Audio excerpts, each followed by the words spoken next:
I think choosing a lender can be one of the most stressful parts of the home buying process. How do you know if you're getting a good lender? How do you find one? Do you get them first or do you find the house first? In this video, I'm going to give you 5 tips so that you can make sure you're getting the best lender to help you get the home you want. Hi, I'm Allesen Cann. I'm a real estate advisor here in beautiful San Diego, California. I'm passionate about helping people really understand the home buying process and understanding what they can do to make the process successful for them. So let's dive into how to choose a lender. The first tip is talk to a lender before you think you need to talk to the lender. So if you are just thinking about maybe I want to buy a house, talk to a lender. Don't wait until you've found the house, because doing the pre-approval process, some lenders can move very quickly and get it done really fast. But even if they can, it's a lot on you to gather documents and stuff. So you want to talk to them ahead of time to make sure that you have plenty of time to get that pre-approval done so you don't miss out on the house. What happens if you go out, you find the house you want, and then the pre-approval process takes a couple days, but that house already sold? That would be super disappointing. If you talk to the lender ahead of time, first of all, you'll be ready so that when you find that house, you can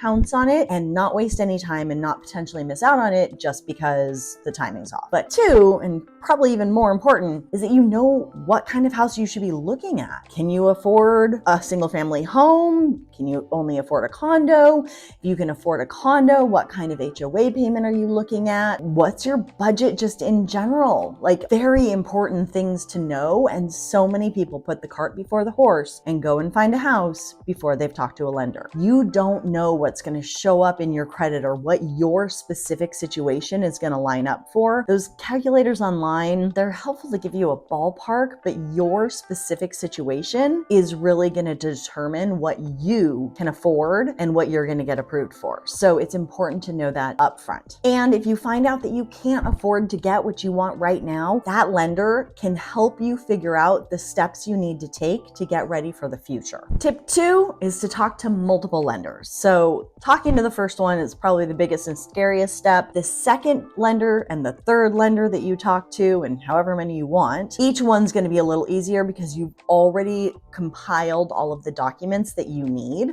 So applying to the next one and the next one should be pretty simple. Now, to decide who to talk to, I always think it's best to work with a local lender. Now, what that means is don't work with a big bank, don't work with an internet lender. Talk to your agent. Find out who are some good local lenders who have really well-known names, so that if you are competing and you're in a multiple offer situation, the entire offer matters, not just the price. And one of the things in that offer is who your lender is.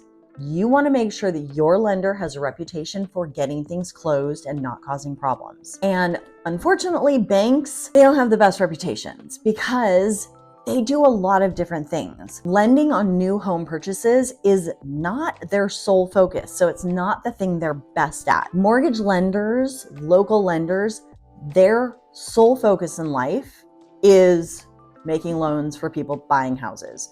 So their processes are really quick. They've got it down to a science. They know what's going on in the marketplace. They know all the tips and tricks to succeed in that market. And they're going to be your best bet to be competitive, to get the deal closed, and to have a good experience. Now, even when you're talking to local lenders, their costs can vary widely. So that's why you want to talk to at least a couple to understand their different quotes. And when you're doing that, pay attention to how they're working.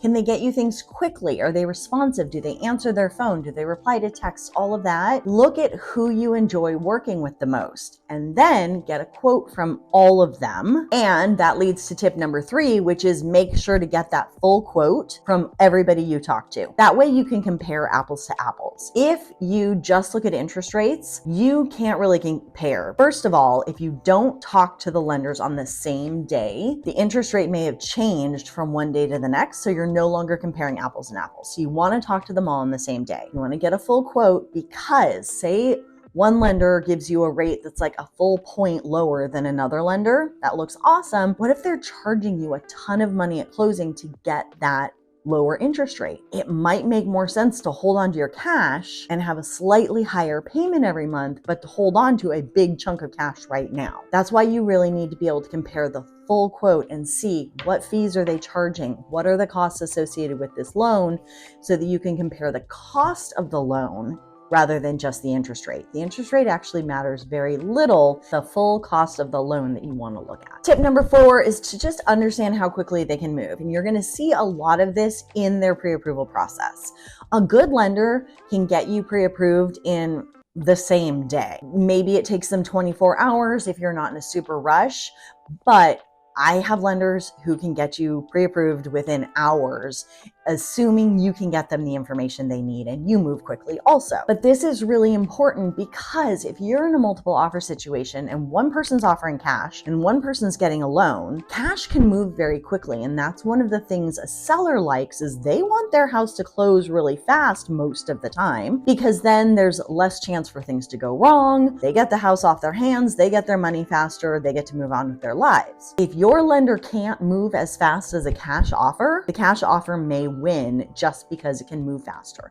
If your lender can move as fast as a cash offer, you're now competing. So you want to understand how fast a lender can close, how quickly they're working with things, how quickly they can get questions answered, because that's going to help you in the actual transaction. Tip number 5 is talk to them about what they can do to help you win in a multiple offer situation. Different lenders are going to be able to do different things. They may have really fast closing, like I said, so that you can compete with a cash offer or just a really fast closing offer. They may be able to help you figure out if you can waive the appraisal.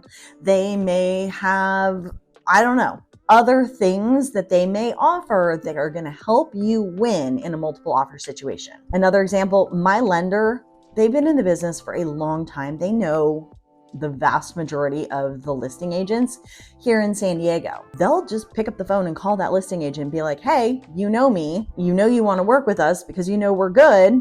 That reputation can get your offer accepted just because the listing agent knows the reputation and trusts that lender. So make sure you understand exactly how that lender is going to help you win in a multiple offer situation. Okay, those are my 5 tips. Talk to a lender before you think you need to. Talk to multiple lenders. Get a full quote. Understand how quickly they can move and understand what other things they can do to help you win in a multiple offer situation. Was that helpful? What other questions do you have? Comment below and let me know. If this was at all helpful, please give it a thumbs up so other people can find it. And don't forget to subscribe and click the little bell so that you get notified when I put out new content.